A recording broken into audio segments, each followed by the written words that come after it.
नाज़रीन अस्सलाम वालेकुम। प्रोग्राम जवाब चाहिए के साथ हाजिर है। चंद बातें हैं जो मौजूदा हालात के हवाले से हैं, अपने मेहमानों के सामने रखूँगा। उनका तारुफ़ कराने से पहले ये चंद बातें आपके सामने भी। पाकिस्तान में मौजूदा जो हाइब्रिड का निज़ाम है वो कितना कामयाब है।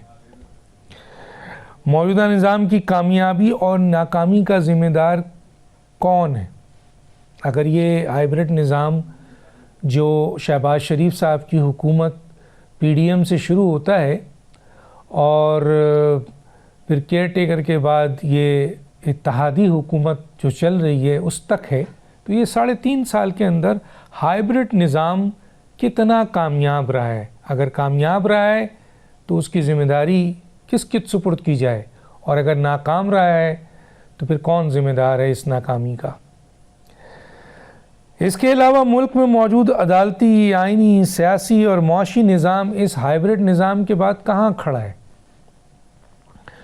मौजूदा निज़ाम, ये जो मौजूदा हाइब्रिड निज़ाम है, किसकी ज़रूरत है, ये बहुत ही अहम एक सवाल है। हाइब्रिड निज़ाम से छुटकारा मुश्किल है अब, यानी आइंदा भी मुस्तक़बिल में हमें इसी हाइब्रिड निज़ाम के ज़रिए चलना है। कुछ लोग अब ये नारा भी लगा रहे हैं कि चेहरे नहीं निज़ाम को बदलो, और कुछ ये भी कह रहे हैं कि चेहरे भी बदलो और निज़ाम भी बदलो। अस्करी स्ट्रक्चरल तब्दीली के बाद बहुत ज़्यादा लोगों का ख्याल है कि सियासी स्ट्रक्चरल भी तब्दील होना चाहिए। अब ये सियासी स्ट्रक्चरल क्या तब्दील हो, कैसे तब्दील हो, ये एक अहम सवाल है। क्या मुल्क में ताकतवर लोगों का एहतसाब शुरू हो गया है। अभी आपने देखा है कोर्ट मार्शल हुआ है और उससे रिलेटेड बहुत सारे सवालात सामने आ रहे हैं। क्या ये सज़ा दूसरों के लिए एक नज़ीर या मिसाल बनेगी, जो इसमें सज़ा के लिए चार्जेस लगाया गया है, क्या वो दूसरों पे भी लगेगा या सिर्फ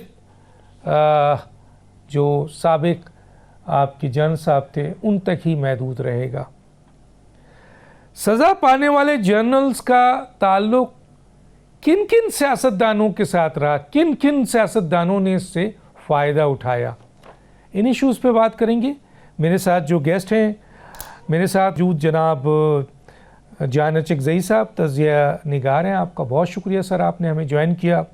मेरे साथ हैं चौधरी अकरम साहब, सीनियर सहाफ़ी तज़ियाकार, आपका ही बहुत शुक्रिया, आपने हमें ज्वाइन किया। शाहिद मैतला साहब हैं, सीनियर सहाफ़ी तज़ियाकार, आपका ही बहुत शुक्रिया। ज़ाहिर शाह शिराज़ी साहब हैं, सीनियर सहाफ़ी तज़ियाकार, आपका ही बहुत शुक्रिया। ये जो हाइब्रिड निज़ाम है इस वक्त जो मौजूद है, ना ये पूरा मार्शल्ला है, ना ये पूरी जमहूरियत है, ये हाइब्रिड निज़ाम कहा जा रहा है। अब ये जो हाइब्रिड निज़ाम कायम है, इस हाइब्रिड निज़ाम को कुछ लोग कहते हैं कि जी 1970 के बाद मुख्तलिफ़ वक्तों में हाइब्रिड निज़ाम कायम रहा, लेकिन कुछ लोगों का ख्याल है कि वज़ीर आज़म शहबाज शरीफ साहब की PDM की हुकूमत और ये जो इत्तेहादी हुकूमत है, इसमें हाइब्रिड निज़ाम बहुत मजबूत हुआ है। शाहिद साहब, हाइब्रिड निज़ाम है, हाइब्रिड निज़ाम अगर कामयाब है तो इसका क्रेडिट किसको देंगे, और अगर ये नाकाम है तो इसका ज़िम्मेदार कौन है, और क्या ये हाइब्रिड निज़ाम अब यहीं तक महदूद है या अब आइंदा आने वाले वक्तों में भी हम यही निज़ाम देखेंगे, क्या कहते हैं। डॉक्टर साहब बहुत शुक्रिया। देखिए 2-3 इस रजीम को, इस हाइब्रिड निज़ाम को चैलेंजेस का सामना है। एक तो सियासी इस्तेहकाम है और एक बहुत बड़ा चैलेंज है। दूसरा मुआशी इस्तेहकाम है, ये मुआशत में बेहतरी की बात है, उसमें भी डेफिनेटली काफ़ी तगदो की जा रही है इस निज़ाम की जानिब से। और तीसरा इंटरनेशनल रिलेशंस का भी एक चैलेंज रहा है पिछले कुछ अरसे में। ये एक वाहिद डोमेन है जहाँ पे इस रजीम ने या इस हाइब्रिड निज़ाम ने बेहतर परफॉर्म किया है। पहले वाले जो 2 चैलेंजेस हैं उनमें उस तरह से कामयाबी नहीं मिल सकी है। सियासी इस्तेहकाम की बात की जाए तो जिसके बारे में कहा जाता है कि PTI वास्ट मेजॉरिटी के साथ 8 फरवरी 2024 वाला इलेक्शन जीती है, वो पिछले 3 साल से ज़ेर अताब है मुश्किलात का शिकार है और उसकी पॉपुलैरिटी आए दिन बढ़ती चली जा रही है। तो जब तक उसको कोई पॉलिटिकल स्पेस नहीं मिलेगी, हम नहीं देखते हैं कि कोई सियासी इस्तेहकाम आता नज़र आ रहा है मुल्क में। दूसरा, मुआशी इस्तेहकाम के हवाले से अगर बात की जाए तो आज जो फॉरेन डायरेक्ट इन्वेस्टमेंट है वो लोएस्ट ऐप पे है, लोएस्ट सतह पे है। आप देखिए कि जब 2023 में ये तमाम जो सेटअप इमरान खान साहब की हुकूमत को रुखसत किया गया और एक तजर्बाकार टीम आई जो कि PMLN लेड इत्तेहादी गवर्नमेंट बनी, तो उस वक्त ये कहा जा रहा था कि बहुत ही एक्सपीरियंस टीम है और माशी मैदान में इन्होंने इससे पहले प्रीवियस अदवार जितने भी रहे हैं बहुत अच्छा परफॉर्म किया है। उस वक्त इन्होंने जो इन्वेस्टमेंट टू GDP रेशो थी वो इनका दावा था कि 20% तक लेके जाएंगे, वो आज लोएस्ट सतह पे है, वो 13% से भी नीचे जाने जा रही है। और इसी तरह से बहुत सारी मल्टीनेशनल कंपनीज जो हैं वो छोड़ के जा रही हैं, उनको भी डिफरेंट तरह के चैलेंजेस का सामना है। फिर जो पाकिस्तानी सरमायाकार हैं, बिजनेसमैन हैं, वो भी जो हुकूमती पॉलिसीज़ हैं उनकी वजह से ख़ासे ना सिर्फ बरहम नज़र आते हैं, डिस्टर्ब भी नज़र आते हैं। उनका भी बार बार ये कहना है, मुतालबा है कि बहुत रिग्रेसिव टैक्स रजीम है, बहुत रिग्रेसिव पॉलिसीज़ हैं जो जिनके होते हुए मुल्क में मुआशी तरक्की मुमकिन नहीं है। तो ये 3-4 चैलेंजेस हैं, इनमें तो हमें कहीं पर हुकूमत की कामयाबी नज़र नहीं आती। हाँ, इंटरनेशनल फ्रंट पे चूँकि एक जियो पोलिटिकल पिवट के तौर पे मैं पर्टिकुलर इस इशू पे भी आता हूँ। ये ज़रा सा मुझे बताइए कि कुछ लोगों का ख्याल है कि यही हाइब्रिड निज़ाम आगे जाएगा। अगर यह हाइब्रिड निज़ाम आगे जाएगा तो फिर तो जमहूरियत तो गई, आइन तो गया और इलेक्शन भी गया। तो क्या आइंदा हाइब्रिड निज़ाम में हम शहबाज शरीफ को ही देख रहे हैं या मियां नवाज शरीफ साहब की कोई गुंजाइश नज़र आ रही है, या बिलावल भुट्टो साहब जो हैं वो अब फ्रंट पे सामने आ रहे हैं, या कोई और अब आने वाले वक्त में हाइब्रिड निज़ाम को संभालेगा? क्या कहेंगे सर? डॉक्टर साहब, हाइब्रिड निज़ाम से भी आगे का ये निज़ाम है, ये प्रो हाइब्रिड निज़ाम इसको कहा जा सकता है। दुनिया भर के जरीदे पाकिस्तान की डेमोक्रेसी को लेकर ये लिख भी रहे हैं और बता भी रहे हैं। और देखिए, जब आप किसी एक पार्टी या शायद इस तरफ चीज़ें अभी तक जो चीज़ें हमें जाती नज़र आई हैं वो वन पार्टी सिस्टम की तरफ जाती नज़र आई हैं अभी।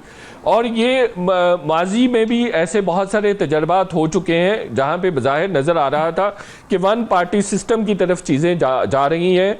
और हमने देखा था कि लास्ट टाइम जनरल बाजवा थे, उनका भी शायद उनकी डायरेक्शन, उनकी अप्रोच भी इस तरह से थी कि वन पार्टी सिस्टम होना चाहिए। PTI को बहुत ज़्यादा स्पेस मिली, अब PMLN को स्पेस मिलती देख रहे हैं। लेकिन माजी में भी ऐसा हुआ कि इमरान खान साहब की छुट्टी हो गई और पता ही नहीं चला। और जब भी कोई पॉलिटिकल और डेमोक्रेटिक स्पेस कम होती है, मिनिमाइज होती है, तो उसमें फिर किसी एक फरीक को, किसी एक पार्टी को नुकसान नहीं होता, उसमें फिर जितने भी स्टेक होल्डर्स होते हैं उन तमाम को नुकसान होता है। और शायद उसमें जहां पॉलिटिकल पार्टीज का नुकसान होता है वहाँ का भी नुकसान होता है कि को बहुत सारे काम करने पड़ते हैं। पाकिस्तान में के वजूद को अहमियत से इनकार नहीं किया जा सकता, उनको बहुत सारी चीज़ें करनी पड़ती हैं और सिस्टम कुछ इस तरह से है। लेकिन फिर जब सारी चीज़ें करना पड़ जाए तो डेफिनेटली उन पे भी बर्डन आता है। फिर शाहिद मतलब साहब, मैं आगे चल के पूछूंगा, ये सवाल का जवाब ज़रूर दीजिएगा कि आइंदा अगर यही हाइब्रिड निज़ाम रहता है तो फिर यही शहबाज शरीफ साहब होंगे, या अब नवाज शरीफ ने भी छलांग लगा दी है और अपने तमाम बयानियों से वो छोड़कर आगे बढ़ गए हैं, तो क्या उनको दोबारा लाया जा सकता है या कोई और शख्स आएगा? इसका जवाब ज़रूर दीजिएगा।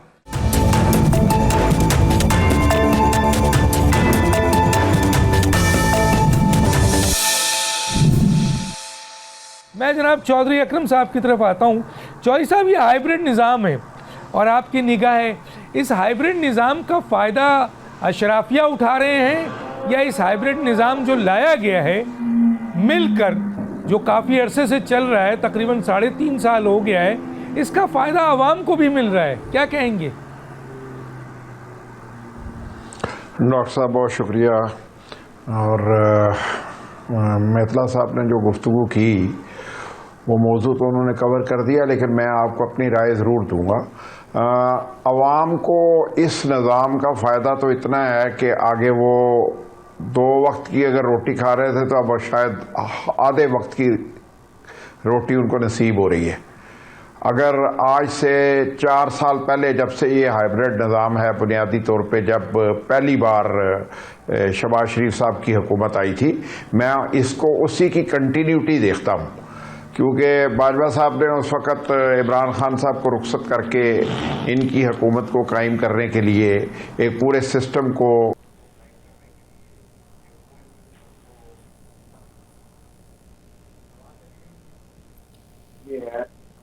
मैं आपको पेट्रोल का स्टैट दे देता हूँ कि इस वक्त पेट्रोल की मजबूरी ये कौम 15,000 अरब रुपया सालाना दे रही है इस कौम को।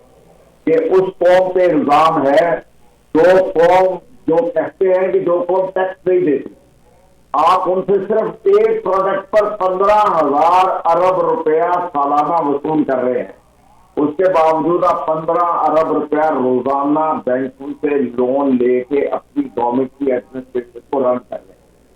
अगर आवाम को फायदा नजर आ रहा है आपको, तो फिर तो मेरा ख्याल है कि आवाम कम होना शायद शुरू हो जाए इस निज़ाम के बरहूने मिन्नत होते हुए, क्योंकि वो तो बेचारे पिसते चले जा रहे हैं।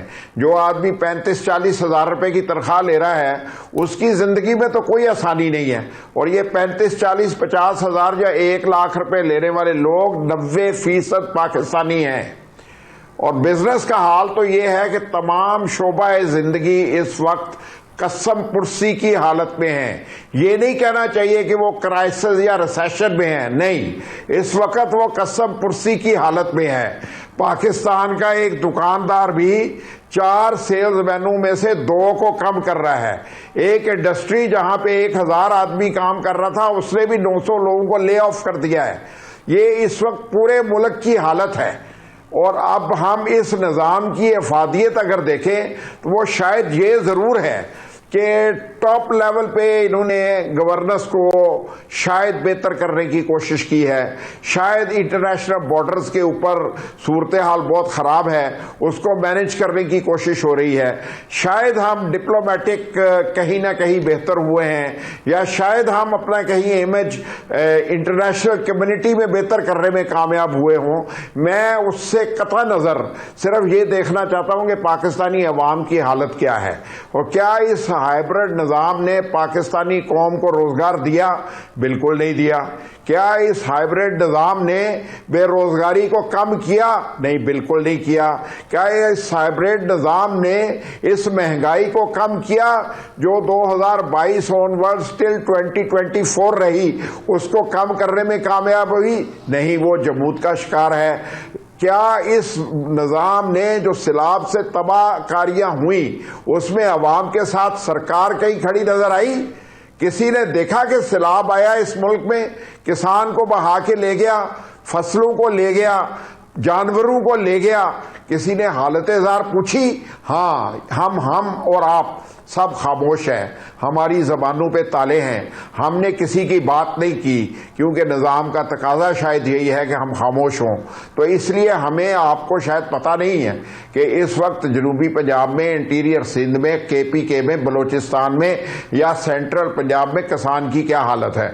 किसी को अंदाज़ा ही नहीं है कि बीज की क्या कीमत है, किसी को कोई अंदाज़ा ही नहीं है कि उसके बाद खाद की क्या कीमत है। कोई बोलने के लिए तैयार नहीं है कि कौम के पास पानी नहीं है, कि फसलें होंगी तो कैसे होंगी। तो डॉक्टर साहब, ये वो मसाइल हैं जिनसे अवाम की हालत सुधारी जा सकती है। और मैं इस हाइब्रिड निज़ाम से सिर्फ एक सवाल आपकी वसातत से करना चाहता हूँ कि क्या एक सवाल डॉक्टर साहब करने की इजाजत दे दे। इस हाइब्रिड निज़ाम से सिर्फ ये पूछना चाहता हूं कि इन्होंने करप्शन पे कोई 1% कभी वाकया की है? रिश्वत में कभी वाकया की है? अगर की है तो फिर इस हाइब्रिड निज़ाम का फायदा आवाम को जरूर हुआ होगा। ठीक, ठीक है। आईएमएफ की रिपोर्ट है कि 26 बिलियन डॉलर सालाना जो है वो करप्शन जो है वो होती है। आपने सिर्फ किसानों की बात की है, यहाँ तो मज़दूर भी रो रहा है।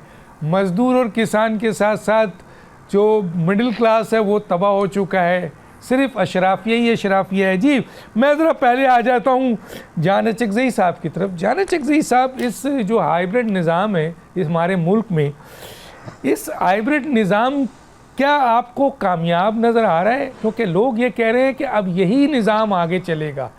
अगर यही निज़ाम आगे चलेगा तो चेहरे तो मौजूद हैं, इन चेहरों को तो शायद थोड़ा एक को बदल के दूसरे को ले आए। कुछ लोग ये कहते हैं कि नहीं जनाब, इस मुल्क की ज़रूरत है कि आप निज़ाम भी बदलो और चेहरे भी बदलो। क्या कहते हैं जान चकज़ई साहब? शुक्रिया डॉक्टर साहब। देखिए, अमली ज़रूरत और आइडियलिज़म दोनों में फ़र्क है। अमली ज़रूरत ये थी जब 3 साल पहले पाकिस्तान ऑलमोस्ट डिफ़ॉल्ट कर गया था, पाकिस्तान एक गैर मुस्तहकम मुल्क बन गया था, स्टॉक एक्सचेंज क्रैश हो गया था और पूरी दुनिया में ये बात मशहूर हो गई थी कि पाकिस्तान बांग्लादेश और श्रीलंका की यानी किस्मत उसके सामने है। तो इसी तरह मुल्क में भी आपने देखा कि किस तरीके से हिजान की कैफियत पैदा हो गई और तकाजा उस वक्त यही था कि मुल्क को स्टेबलाइज करना है, जिसमें सबसे अहम काम फॉरेन एक्सचेंज रिजर्व्स का हुआ, बैंकरप्सी की तरफ का जो डर था, खौफ, वो ख़त्म हुआ, इकोनॉमी स्टेबल हो गई और ये तासुर ख़त्म हो गया कि खुदा न खासा जो पाकिस्तान एक नाकाम या फेल स्टेट की तरफ जा रहा है। ये वो हालत थी जब हम खुद उसके आईनी गवाह हैं। क्या ये काफ़ी है? क्या चैलेंजेस हैं? बिल्कुल चैलेंजेस हैं, लेकिन चैलेंजेस का मतलब ये नहीं है कि हम इसको जो तरक्की या जो प्रोग्रेस हुआ है उस हालत से उसको हम अंडर एस्टिमेट करें। सियासी पार्टियां बहरहाल एक सिस्टम की ज़रूरत होती हैं, सियासी पार्टियों के प्रॉब्लम्स हैं। बिल्कुल मैं ना नून लीग ना पीपल्स पार्टी को समझता हूं कि वो रिफॉर्म के लिए तैयार हैं, लेकिन बहरहाल इन्हीं सियासी लोगों ने आना है। अब वो स्पेस कितना ग्रैब करेंगे और हाइब्रिड निज़ाम में जिस तरह आपने लफ्ज़ इस्तेमाल किया को जितना स्पेस ये कंसीड करेंगे, ये मजबूरी बन जाएगी कि वजन पे आएगा और वो उठाने के लिए तैयार हैं कि उन्होंने at the end of the day centre of gravity है, इस मुल्क को चलाना है। अब सियासी पार्टियां, 2 मेजर सियासी पार्टियां जो पोस्ट इमरान एरा में इस सिस्टम का हिस्सा हैं, उनके यानी वो चैलेंजिंग सिचुएशन से है। अगर वो गवर्नेंस को इम्प्रूव नहीं करेंगे, अगर वो जो आपने इशारा किया करप्शन और इनकम्पिटेंसी, इन चीज़ों पे तवज्जो नहीं देंगे तो यकीनन लोग जंपी हो जाएंगे, लोगों में हिजानी कैफियत आएगा और लोग जिस तरह आपने इशारा किया बेरोजगारी और दूसरे मसाइल में दबाव बढ़ेगा आम आदमी का। अब इनके लिए ये चैलेंजेस हैं कि जो बुनियादी स्ट्रक्चरल इश्यूज है उन पे फोकस करें। मिसाल के तौर पे अब इकोनॉमी स्टेबल हो गई, हमने ग्रोथ की तरफ जाना है, जिसका मतलब है हमने इन्वेस्टमेंट को इंकरेज करना है। इन्वेस्टमेंट का मतलब है कि हमने टैक्सेस को, रिजीम को कम करना है, हमने ब्यूरोक्रेटिक रेड टेप को जो है वो ख़त्म करना है या कमज़ोर करना है। हमने जिस तरीके से अभी हम देख रहे हैं कि पूरी दुनिया में जो भी इन्वेस्टमेंट करना चाहते हैं वही कहते हैं कि आपकी जो 1 विंडो है वो आपने इम्प्रूव करना है। इस हवाले से काम शुरू हुआ है। क्या काफी काम हुआ है? बिल्कुल नहीं हुआ है। इस कोशिशें हो रही है, SIFC का एक किरदार है, लेकिन बहरहाल ये गवर्नमेंट की जिम्मेदारी है, इन सियासी पार्टियों की जिम्मेदारी है कि इकोनॉमिक फ्रंट पे स्टेबिलिटी के बाद ये ग्रोथ के लिए कोशिश करें और उन लोगों को स्टेक होल्डर बनाएं जो आम लोग हैं, जो यूथ है, जो बेरोजगार है।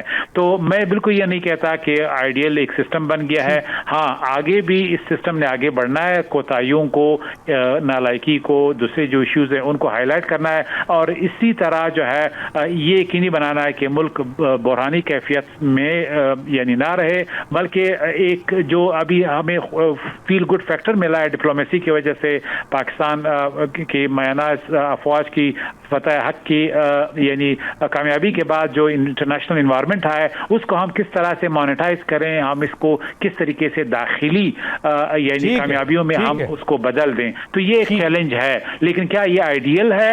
ये बिल्कुल आइडियल नहीं है, लेकिन अमली, प्रैक्टिकल और प्रैग्मेटिक सोल्यूशन यही है कि हम इसको और मजीद बेहतर करें और आगे जाएं।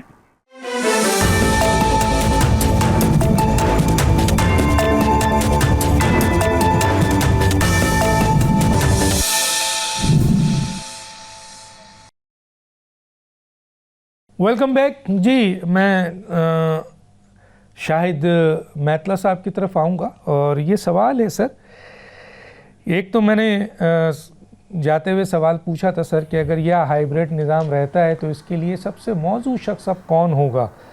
क्या शहबाज शरीफ ही होंगे या नवाज़ शरीफ साहब ने भी अब अपना रुख तब्दील कर लिया है, बयानिया तब्दील कर लिया है, तो क्या उनके दरमियान अंडरस्टैंडिंग हो सकती है? या आजकल बिलावल भुट्टो बहुत ज़्यादा फेवरेट नज़र आ रहे हैं, या आप समझते हैं कि नहीं अब आने वाले हाइब्रिड निज़ाम में ये तीनों नहीं है, कोई नया होगा? इस पे ज़रूर ज़रा रोशनी डालते हुए एक और अहम सवाल है, वो है एहतसाब डॉक्टर साहब, मेरा ख्याल है कि जो कोर्ट मार्शल हुआ और एक बहुत ताकतवर शख्सियत को सज़ा दी गई। अब क्या ये जो सज़ा दी गई है और जिन बुनियादों पे दी गई है, तो क्या ये एक नज़ीर बन गई, मिसाल बन गई कि आइंदा ताकतवर कोई तबका अगर उन चीज़ों के ऊपर, जिन चीज़ों के ऊपर सज़ा दी गई है, जैसे कहा जाता है कि इख्तियारात से तजावुज़ करना, सियासत में इन्वॉल्व होना और बहुत सारी ऐसी चीज़ों में किसी एक्शन में मुलव्वस होना जो कि आइनी और क़ानूनी नहीं है, तो क्या औरों के लिए होगी या इनके लिए? और आपसे बेहतर कौन जानता है कि उनसे कितने लोगों ने, मौजूदा सियासतदानों ने फ़ायदा उठाया? क्या कहेंगे शाहिद मतला साहब? डॉक्टर साहब, जो आपने दो मुख्तलिफ सवाल किए हैं, दूसरे पे पहले भी रह गया था और अभी खैर थोड़ी सी बात मैं जनरल फैज़ के हवाले से कर लूँ।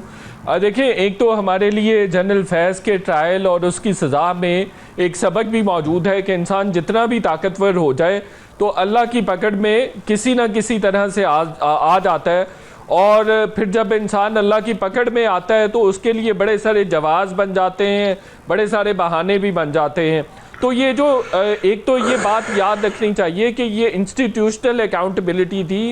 It hasn't to do anything with PMLN's vendetta या PMLN का जो PMLN क्रेडिट ले रही है कि मियाँ साहब, मियाँ नवाज शरीफ का मौक़िफ़ विंडिकेट हो गया है, या उन्होंने मुतालबा किया था कि जनरल फैज़ को भी सज़ा दी जाए और जनरल बाजवा को भी सज़ा दी जाए, इमरान अकेले को नहीं सज़ा दी जानी चाहिए। तो वो एक इंस्टीट्यूशनल अकाउंटेबिलिटी का जो प्रोसेस हुआ वो कंप्लीट हुआ, और फिर डेफिनेटली इसमें सबके लिए ये भी सबक मौजूद है कि जब भी आप पावरफुल पोजीशन पे होते हैं तो आपको कोड ऑफ कंडक्ट के तहत चीज़ें करनी चाहिए और बाय बुक चीज़ें करनी चाहिए। दूसरी बात, देखिए डॉक्टर साहब, किसी भी रजीम, किसी भी हुकूमत को चलने के लिए, उसको कंटिन्यू रहने के लिए 4-5 चीज़ें बुनियादी तौर पे रिक्वायर्ड होती हैं। सबसे पहले उसको एक मॉरल लेजिटिमेसी चाहिए होती है, मॉरल अथॉरिटी चाहिए होती है। वो अनफॉर्चुनेटली इस हुकूमत के पास नहीं है, जो आप निज़ाम और चेहरे बदलने वाली बात कर रहे हैं। दूसरी सबसे इम्पॉर्टेंट चीज़ होती है कि कोई पॉपुलर है एक रजीम, एक हुकूमत, अगर मॉरल अथॉरिटी नहीं भी है, मॉरल लेजिटिमेसी नहीं भी है, तो वो पॉपुलर है या नहीं है, तो वो भी ऐसा हमें ऑन ग्राउंड चीज़ें नज़र नहीं आती। तीसरी इम्पॉर्टेंट चीज़ है कि क्या परफॉर्म कर पा रहे हैं, कोई परफॉर्मेंस है इनकी। तो हमें माशी पॉलिसी से लेके गवर्नेंस तक हमें कोई चीज़ें बेहतर नज़र नहीं आ रही हैं। और फिर डेफिनेटली गवर्नेंस भी हमें मुल्की लेवल पे कोई इतनी ज़बरदस्त नहीं नज़र आ रही। FDI का मैंने पहले आपको बता दिया। तो ये 4-5 चीज़ें हैं। और फिर पांचवी चीज़ ये भी है कि एक बहुत बड़ा यूथ की शक्ल में यूथ बल्ज हमारे पास मौजूद है। हम उनकी नीड्स को, उनके नारों को सेटिस्फाई, पैसिफाई कर पा रहे हैं या नहीं कर पा रहे। तो वो ये हुकूमत ये 4-5 चीज़ों में बिल्कुल हमें नाकाम नज़र आती है। तो इस सब का जो दबाव आएगा, जो बर्डन आएगा, वो डेफिनेटली जो ताकतवर कुव्वतें हैं, नादीदा कुव्वतें हैं, उन्हीं पर आएगा और उन पे दबाव ये आएगा। तो इसलिए भी ये अब पहले से भी ज़्यादा ज़रूरी हो जाएगा कमिंग डेज में, और ज़रूरी है कि शायद ये जो चेहरे अभी हुकूमतों में बैठे हुए हैं, वो बेशक सिंध में हैं, वो इस्लामाबाद में हैं, वो लाहौर में हैं, उनको रिमूव कर दिया जाए। आप देखिए कि 81 से PMLN का रजीम शुरू होता है, हुकूमत शुरू होती है, और आज 44 साल के बाद भी आप उसको इस्तांबुल नहीं बना सके हैं, UAE नहीं बना सके हैं। इसी तरह से 17 साल से तो मुसलसल सिंध में आपको पीपल्स पार्टी की गवर्नमेंट नज़र आती है। आप उसको भी यूएई नहीं बना सके, इस्तांबुल भी नहीं बना सके हैं। तैयब उर्दगान ने 4 साल मेयर रहे इस्तांबुल के और उन्होंने उसका पूरा नक्शा बदल दिया और आज भी उनको एक बहुत बड़ा मेयर करार दिया जाता है। मोहम्मद सादिक जो है लंदन के जो मेयर हैं उनको पूरी दुनिया अब रिकॉग्नाइज कर रही है हर एतबार से। तो इस तरह का हमें कोई परफॉर्मेंस नजर नहीं आती, कोई इनपुट जो गवर्नमेंट्स बैठी हुई हैं उनकी तरफ से नजर नहीं आती। तो इसलिए I don't see Bilawal Bhutto Zardari, Maryam Nawaz and Shehbaz Sharif moving forward and in coming days. ठीक है, आप यूएई की बात कर रहे हैं और आपके दुबई की बात कर रहे हैं और कतर की बात कर रहे हैं। ये बांग्लादेश नहीं बना सके जो 70 में आज़ाद हुआ था। जी मैं आता हूँ चौधरी अकरम साहब की तरफ।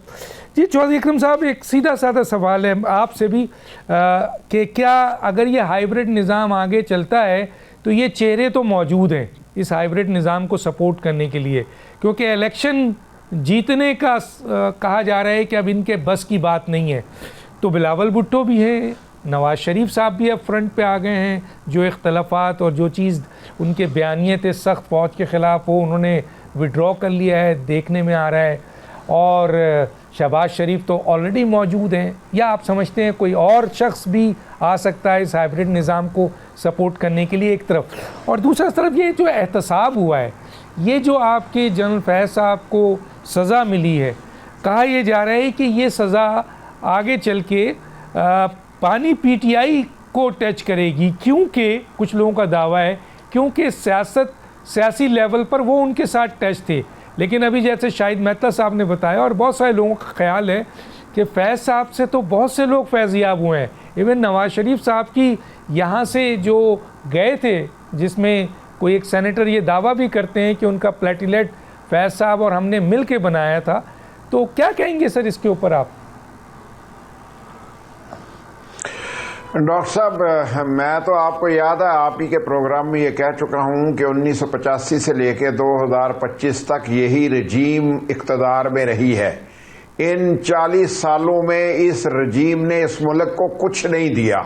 अगर हमने इस मुल्क को आगे बढ़ाना है तो सबसे पहले एक ऐसी क्रेडिबल गवर्नमेंट यहाँ कायम करनी पड़ेगी जो इन 40 साल के चोरों का एहतसाब कर सके, जो गवर्नमेंट इतनी क्रेडिबल हो कि उनके फैसलों पर इतराज न किया जा सके और इन 40 साल के 40 चोरों का एहतसाब किया जाए। और इन 40 चोरों से इस मुल्क के हजारों बिलियन रुपीस जब तक नहीं निकलवाए जाते, इस मुल्क में कोई निज़ाम काम नहीं कर सकेगा।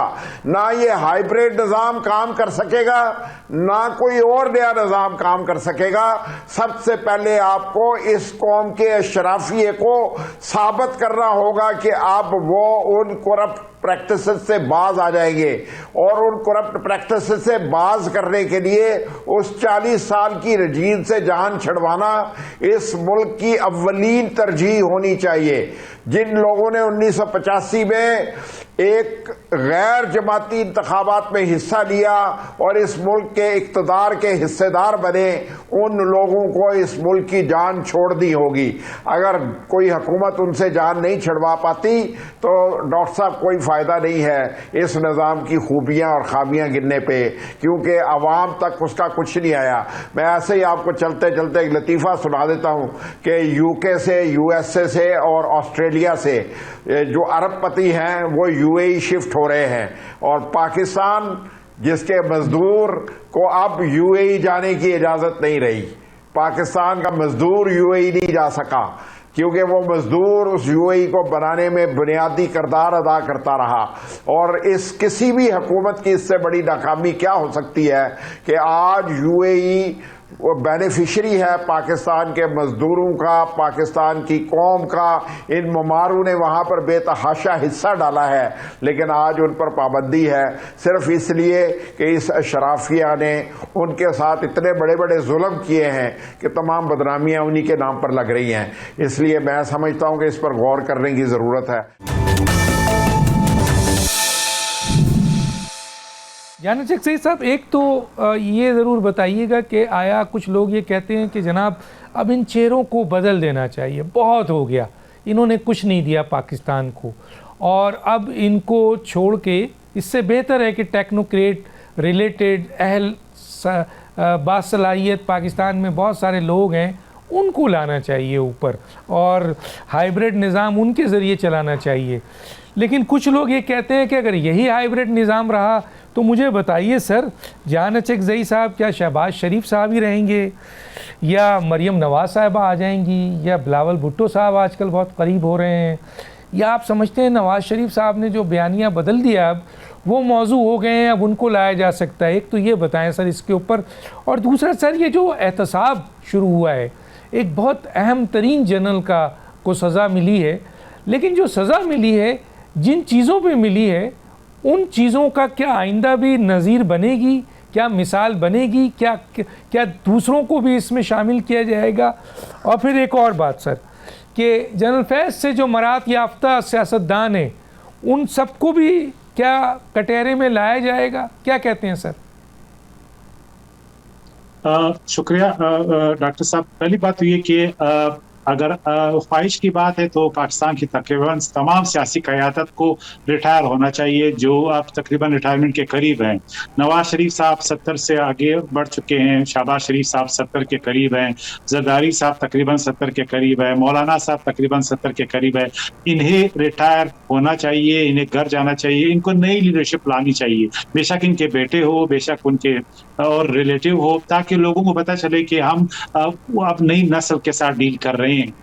वो अच्छे हैं, ये बुरे हैं, वो अलग बात है। एक बात। दूसरी बात ये कि जहां तक इस सिस्टम में यानी किसी के स्कोप का ताल्लुक है तो शहबाज शरीफ अब भी मेरे ख्याल में उन्होंने अपनी कायदाना सलाहियतों को साबित किया है। जिस तरह डिप्लोमेसी में आलमी लीडरों के साथ उनकी बॉडी लैंग्वेज और कंफर्ट इक्वेशन बन चुका है, उससे पता चलता है कि शहबाज शरीफ साहब इस वक्त मैं समझता हूँ कि उनकी ज़रूरत जो है उन्होंने अपनी एक जगह बना ली है, तो वो पाकिस्तान को एटलीस्ट डिप्लोमेटिक लेवल में, फॉरेन रिलेशंस में बेहतर तरीके से आगे ले जा सकते हैं।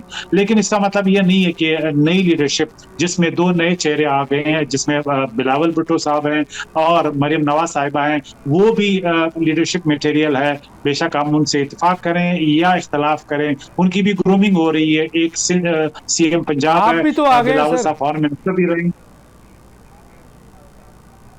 जी आप भी तो आ गए हैं सर। अगर मैं जान अचकज़ई, मरियम नवाज और बिलावल को रखूं तो ज्यादा इंटेलिजेंट कौन होगा सर?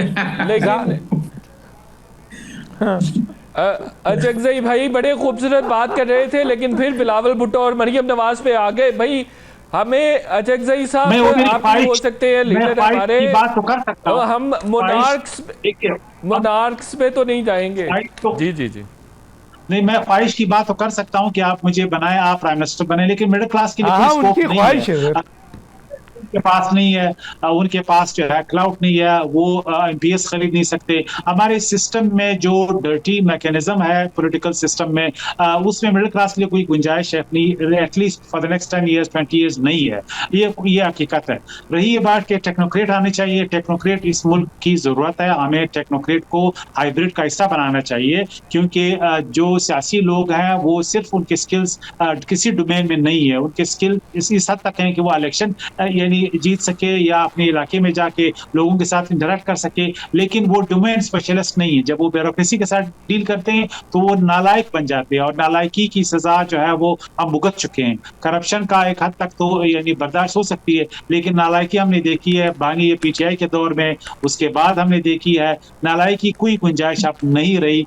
नई नस्ल जो है वो तकरीबन हमारी आबादी के 70% है, उनके तवक्कुआत सोशल मीडिया में वो देखते हैं कि दुनिया में क्या हो रहा है, उनके एक्सपेक्टेशन को पूरा अगर नहीं किया गया तो हम एक इम्प्लोजन की तरफ जा रहे हैं। वो एक ऐसा क्राइसिस है जो मेरे और आपके यानी बस में नहीं होगा कि हम उसको रोक सके। उसके लिए इस मौजूदा सिस्टम में कितने रिफॉर्म्स और इस्लाहात और स्पेस उनको देने की जरूरत है, ये एक डिबेट है जो हम सब ने करना है और उसका एक रास्ता ढूंढना है। और ये जान अचकज़ई